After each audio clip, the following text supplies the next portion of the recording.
And good morning. You're watching the MEM Edge Show with Mary Ellen McGonagle, and this is the show where we put you in front of where the action is in the broader markets. So let's go ahead and get started. We're going to be covering a couple of items today. First off, we are going to go ahead and review the broader markets. You're going to want to have a sound sense not only of where the markets are currently, but where they may be heading. We're in a very, very tricky period here with the markets being very, very focused on these trade war fears. And it's going to be critical that you have a game plan so that you can effectively navigate these tricky markets. And today we are also going to be doing part one of our two-part series, How to Trade Volatility. I'm going to be sharing some tips with you that particularly those of you that are active traders, more active than buy and hold. We're going to be, again, taking a look at some of the ways that you can stay on top of these markets and, in fact, potentially benefit from the volatility that we're experiencing. And then from there, how you can play the current strength in defense stocks. These are industrials that are really outpacing the broader markets to the point where they're now being viewed somewhat as defensive stocks. By that, I mean in line with those stocks you would normally align with defensive areas of the markets. I'm talking about utilities, consumer staples, and real estate. There are those highly regarded analysts that are suggesting that defense-related stocks can be lumped in there as well. So we'll take a look at that area and show you how you can identify candidates that are poised to not continue to outperform the broader markets. So let's go ahead and get started right away. We can go ahead and review the broader markets. I'm going to go ahead and pull up a window here that's going to show us a daily view. Actually, this is a weekly view of the S&P 500.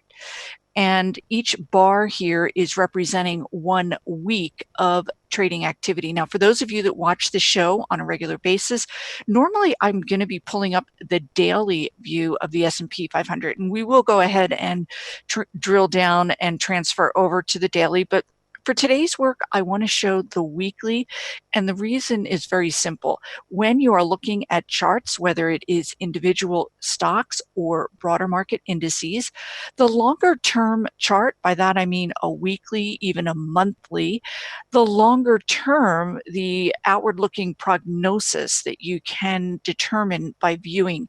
Of course, some of you take a look at intraday, and daily is certainly very valid, but those are going to be looking at not only a shorter term current time frame, but also the outlook that you can determine from that chart is also going to be shorter term. So for today's work, we are looking at a weekly chart, and there are a couple of items I want to point out first because I have some overlays on top of not only the price, but above and below this price history. So within this, I talked about each bar here being 1 week of trading activity. I want to identify these simple moving averages. This red line, that is your 10-week or your 50-day simple moving average. The blue line is your 40-week or your 200-day simple moving average. And for purposes of reviewing the broader markets, these are going to be your two most powerful, with an eye toward a break below this 10-week or 50-day simple moving average as being your first sign of weakness in the broader markets, and then certainly a break below that 200-day or 40-week simple moving average is going to be really quite negative. You can see going back historically, this chart takes us back to the end of 2013, and there have been occurrences where the S&P 500 breaks the 200-day simple moving average. However, net, it is a rare occurrence, but more importantly, it is a negative occurrence because this is acting primarily as support on the upside when we're in a bull market phase. When it breaks below that 200-day simple moving average, indeed the markets are in a downtrend. So let's take a look at some of the other overlays. Up on top, I have what's called an RSI, a relative strength indicator. We want to pay attention to not only the position of that RSI, but the slope. And we can see on this weekly, it is sloping downward in a negative fashion. And it is also below this net neutral 50. This is going to be your neutral zone. If it breaks below that 50, that is a negative. And then down below, I have what are called stochastics. These are another momentum indicator, quite powerful when you're viewing the broader markets. And again, similar concept with the slope and the relativity to the net neutral. Stochastics, the neutral area is 50. And when the stochastics break below that 50, it is negative. And so we can see the stochastics are currently in a negative position, indeed trending negatively. I have a couple of other arrows here on this weekly chart of the S&P 500, simply to show you other time periods when we've had these markets break below the 50 and then below that 200-day simple moving average. We're looking to use history as our guide. So this initial period here on this weekly chart of the S&P, we can see the breakdown below that 50 or 10-week 50-day simple moving average. This is taking us back to the correction in the beginning of 2018 when volatility spiked, valuations were super high. The markets did multi-month correction here. And we can also see those same dynamics at play with the stochastics breaking below this net neutral 50. We really held in quite remarkably well on the RSI, just a dip here below this net neutral 50 during that May period, March-April period. But let's go ahead and move forward and take a look at the dynamics during last fall's break in the market, which eventually did turn into a bear market. We did get that RSI on the weekly breaking below that net neutral. The index broke below not only that 10-week, also that 40-week breaks below. Big volume, stochastics turn negative. So here is where we are now, again, with an eye toward using this history, this historical precedent as our guide. Equally important on the positive turnaround side, we want to be on the lookout for these dynamics reversing. So it is going to be quite simply the opposite. This index breaks back above this 50, the stochastics turn upward, break above this net neutral, and then also your RSI turns positive. So that's a view of where we currently are now, and I'm sure you can quite simply get a sense that we are not in a very positive area. The markets are trending negatively. Very quickly, I'm going to take us to, in fact, let me go ahead and use this guide, and we're going to take a quick look here at the S&P 500. This is a daily view, and we can see I talked about the shorter term view is going to give you a more near term view. So we can see that the RSI on this daily view of the S&P 500 broke down back in the beginning of May. And then we also have an additional moving average. This green line is the 10-day simple moving average. The S&P's first break was in fact below that 10-day simple moving average, with conjunction the RSI trending negatively. And then down below I have what's called a MACD, which also black line down through the red in negative fashion. So also, of course, on the daily, we're getting similarly negative signals. So that's the broader market, not so healthy.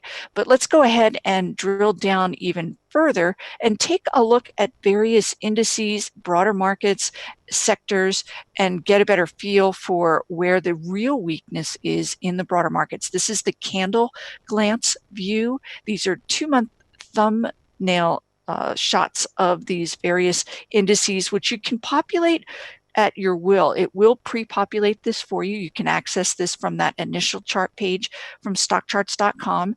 I've gone ahead and input various indices, the Nasdaq, the Dow, the S&P 500, the Russell 2000 small cap index. From there, we drill down into some of these sector S&P sectors. XLK is technology, XLF financials, and so forth. I'm going to drill down into these, but I also wanted to mention that you can add an indicator overlay on top of these various snapshot views of the market, I've gone ahead and done the RSI, Relative Strength Indicator. I want to see where the strength and weakness is in the broader markets. From there, we can sort it by ascending or descending. I've gone ahead and sorted it by descending. So in essence, we are going to get strength on the upper left to weakness. And it's really going to be quite powerful as far as identifying for you where there may be pockets of strength, areas that are outperforming the broader markets, areas of potential safety versus those areas that are getting really quite hit. So let's take a quick look. Up here in the upper left side, we can see that gold shares are up quite a bit, and they're up another 1% today. This is a daily chart. We can see these gaps up here on the GLD gold spider. So a clear-cut sign of flight to safety here.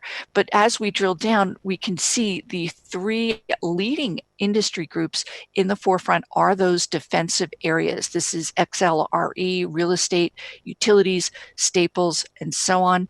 And then from there, we can see down on the lower right, your weakest area.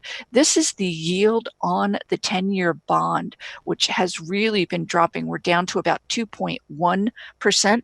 Another sign of flight to quality, where individuals are moving funds over to the relative safety of U.S. Treasury bonds. And also we can see that as relating to the various broader market indices, the Nasdaq is really stumbling. As of the close Friday, it was down 8.8%. We can see we're dropping a bit even further today from this peak in price at the beginning of May. A lot of that has to do with the Nasdaq composite is the primary driver there is going to be those FANG stocks, Facebook, Amazon, Netflix, Google, and they are getting hit today. Certainly Google with antitrust issues, Amazon, all these FANG stocks are impacting this Nasdaq. So now we have a sense of where you may want to potentially put funds to work in these defensive areas of the broader markets, those are the areas that are showing relative outperformance. So let's go ahead and take a look and see what I'm going to do from here is go ahead back and take a look. I talked about you looking at volatility in the markets. So today is part one of this two-part series. So I want to take about 10 minutes here at least and take us into a view of volatility, what volatility is telling us, and how you could potentially navigate these highly volatile, very tricky period here in the markets. So let's go ahead and look. What I've done is identified 4 ways that or 4 different attributes that are going to be critical to your success here as far as your potential ability to trade volatility. The first is you are going to want to know the direction of the markets. Now, of course, no one is able to predict the precise movement, but there are ways when you are actively trading the markets that you can get a sense for where the markets may or may not be heading. We, of course, began the show today by looking at where we are currently, using history, where we sense the markets are heading. So we're going to drill down and look further into that today.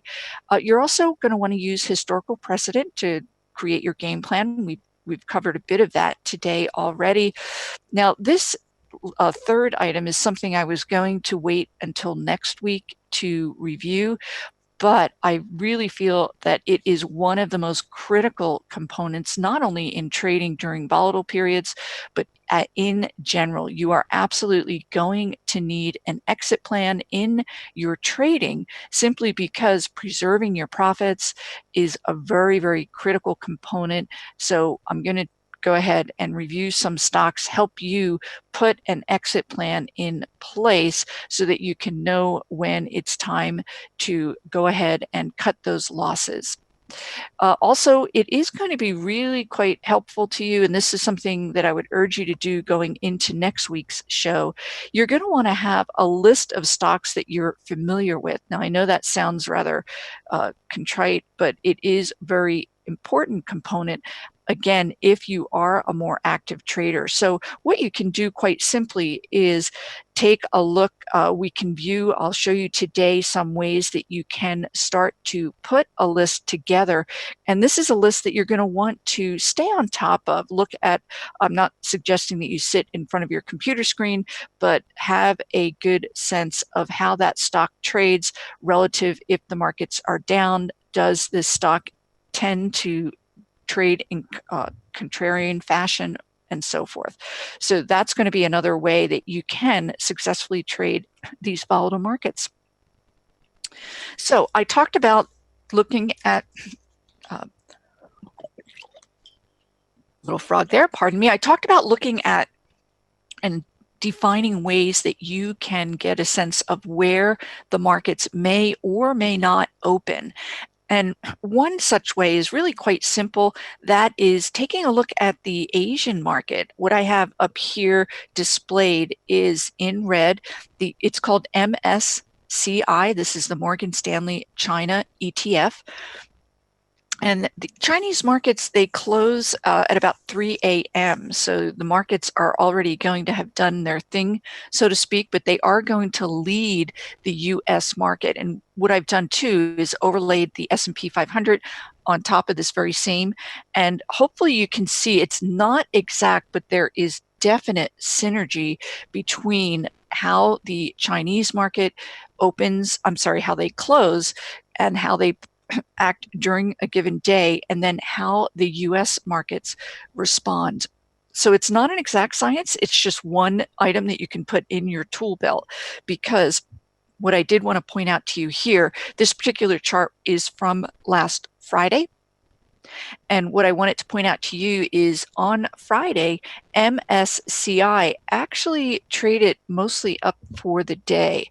But if you take a look at the S&P 500 that is displayed up there on the top, you can see that the futures were positive for the S&P 500, but it did not trade in tandem. And the simple reason is because in a very, very surprise move, Trump did threaten a 5% tariff against Mexico, and the U.S. markets really took a dive. So what I'm pointing out, the reason I'm pointing that out to you is because there are, as in any market, going to be these surprises where you're not going to get that exact correlation. But that's aside, we can see this is going back mid-March.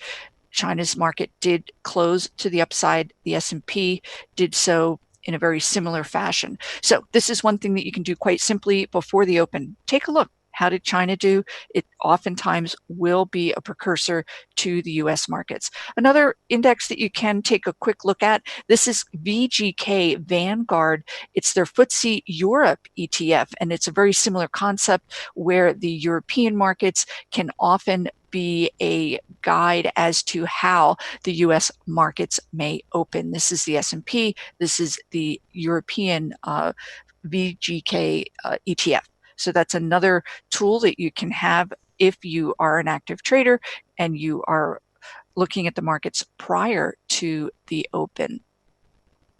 So let us go ahead and take a look, because I talked about your need to have a system in place so that when you are potentially entering a trade during these highly volatile periods, let's review, because what I've done here is, and we're going to take a look at several examples to solidify your sense of when a stock is poised to trade lower. And so from my work, for those of you that don't know, I've been active in the markets for over 20 years, not only with MEM investment research, helping self-directed investors. Prior to that, I worked with professional money managers.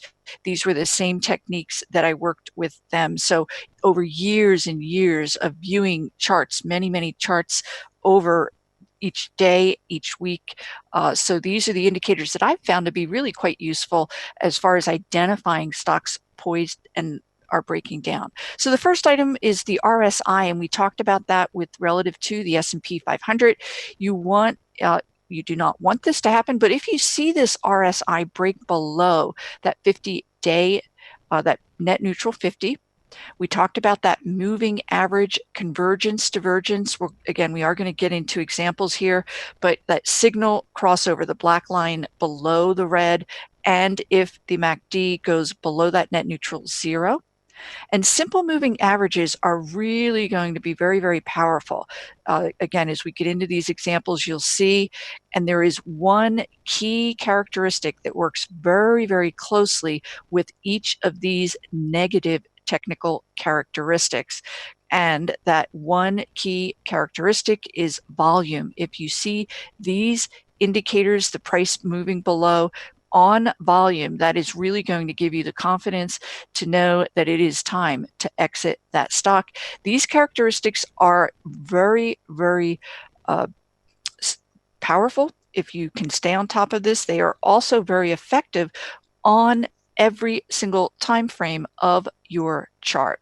So let's go ahead back and take a look at some examples, because that's ideally going to give you a really clear-cut sense of exactly what we are talking about here as far as that game plan. So the first chart that I have here is Max Linear. This is a semiconductor stock. Those of you following the markets closely will know that semiconductor stocks indeed have really fallen out of bed. But interestingly, we are seeing a potential reversal here, so hopefully we'll have time to get into that as well with these semis, because these, when talking about bear markets, semiconductors are already in a bear market. They're down 19% from their peak in price. So MXL, getting back on track here, we want to focus on how you as an investor would know that the stock was potentially reversing, because it really was in a very clear-cut uptrend here. So we talked about the RSI trending negative. That's your relative strength indicator, breaking below. But my first go-to is going to be these simple moving averages. Again, this is from my many, many years reviewing thousands of charts each week. We can see this is green, your 10-day simple moving average. So when the price breaks below this 10-day simple moving average, from my work, that is going to be my first signal. It's not a sell signal quite yet, because oftentimes we can go back historically. These stocks can break below and very easily recover, but it is a sign that this upward momentum has slowed, with an eye toward potential further deterioration. So this is going to be your first line of defense. You're going to want to marry that with those other indicators. Let's go down and take a look. I talked about volume being a very critical component. This volume is telling you that institutions want out, and it's also going to preclude further downside action. I talked about that moving average convergence, divergence, this black line breaking down through the red. So magically, we can see that these characteristics are happening in tandem for the most part. But again, this is going to be your first warning shot across the bow, so to speak. But once we break this 50-day simple moving average, from my work, I am out. I am not going to stick around. I see a break below the 50. I can marry that with these other negative signals, and I'm getting that volume. That is the time to get out signal. And in fact, indeed, we can see the stock did have further deterioration ahead. I talked about a death cross. That's when your shorter term simple moving average breaks below a longer term. And that is another negative bow or arrow, if you will. And we can see that, in fact, it does preclude further downside. Let's take a look at another example of a stock that has broken down recently. And again, this is all with an eye toward giving you a sense of what you need to keep an eye out for, so that you know it's time to exit your stock. And then we are going to drill down into intraday 1-hour charts, and I'll show you the effectiveness. This is a stock, Auto Home, ATHM. It's a tech stock, China-based, but the same principles are going to apply, where that break of the stock below this 10-day simple moving average is going to be your first signal that all is not well. And then we can also see that the RSI trends negatively, breaks below this net neutral 50. That's going to be your other secondary signal. But notice that the RSI breakdown is a little further along. Again, this 10-day break of the price below is not a sell signal. Again, oftentimes we'll see these breaks and the stocks will rebound. This is your warning sign. Once the stock breaks that 50-day simple moving average, that is for sure your exit. But for those of you that shorter term trader, you may want to use this break below the 10-day as your exit, and very simply because we are in this case getting very big volume on that break below the 10-day. And then of course we can marry that with a decelerating RSI that eventually goes negative below that 50.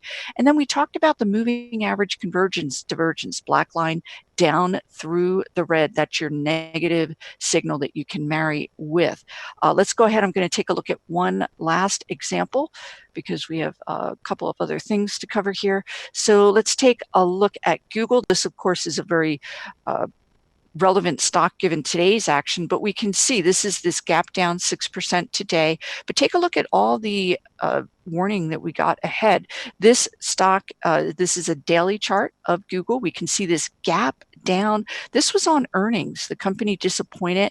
Take a look at that volume. That is very, very telling. These are institutions, they want out. So as soon as we see that break below that 50-day, RSI turns negative. And this is the kind of thing you can do with your portfolio if you've stayed with stocks going into this negative downtrend. For those of you, again, that are more active, not the buy and hold, once you see this break below this 50-day on volume, very often that is a clear-cut signal that it is time to exit the stock. So I talked about taking a look at potential daily views of these, actually intraday. We're going to take a look at 1 hour charts and look at, again, for those of you that are more active, I'm a 60-minute bar. So each bar is going to be 60 minutes, and we can see how effective these same signals are as far as getting you out of these and providing you with signals to get out of these stocks. So we have the same characteristics as far as, in this case, the simple moving averages are going to be 5 and 13. And the green is the 5 hour. The red is your 13 hour. These have been proven to be the most powerful and effective in your intraday charting. But what we want to do is go back to this end of April, beginning of May, when we saw a number of these semiconductor stocks breaking down. So intraday, we can see this breakdown with the RSI. Price breaks below these moving averages, and then down below these MACD, the black line down through the red, and there we are as far as identifying that. I have one quick second. I want to tell you how you can potentially find candidates for you so that if you are looking to put together a watch list of stocks, this can be a very powerful tool. So what I'm looking at here is this market movers. So if it does, the initial interface is the S&P. This is stocks that are up the most today. Oftentimes most active can be equally powerful. So these are the stocks that are on the move. I don't see a lot in the way of defensive. So very quickly, I have a little time here. Let's take a look at the sector glance, sector summary. This again is from your initial interface page. What we are going to do is take a look at some of those defensive areas of the market that had been holding up well. This is the real estate sector fund.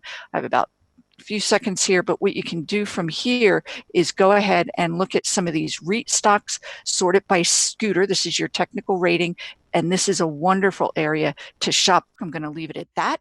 For those of you trading this week, happy trading.